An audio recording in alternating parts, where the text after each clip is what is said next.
ওম নমঃ শিবায়।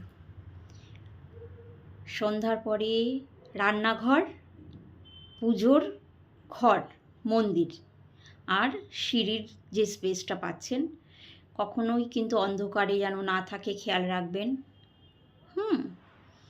শোবার আগে অবশ্যই নিভিয়ে দেবেন, তার আগে পর্যন্ত জ্বালানো থাকবে এবং চেষ্টা করবেন যে দরকার হয় খুব কম ওয়াটেরই একটা লাগিয়ে রাখুন লাইট, কোনো অসুবিধে নেই, তবুও যেন অন্ধকারে না থাকে। এক আর দ্বিতীয় হচ্ছে কোনো রকম ইলেকট্রিক গ্যাজেট আপনারা কিন্তু মানে খারাপ হয়ে গেলে সেটাকে ঘরে পুষে রেখে দেবেন না, সেগুলিকে হাটিয়ে দিন।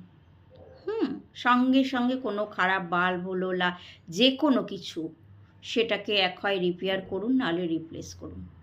সেগুলি দীর্ঘদিন রাখলে কিন্তু নানা রকম নেগেটিভ প্রভাব পাবেন, ঘরের মধ্যে সবার সঙ্গে সম্পর্ক খারাপ হবে, ঝগড়া বিবাদ এগুলি লেগেই থাকবে। নমস্কার।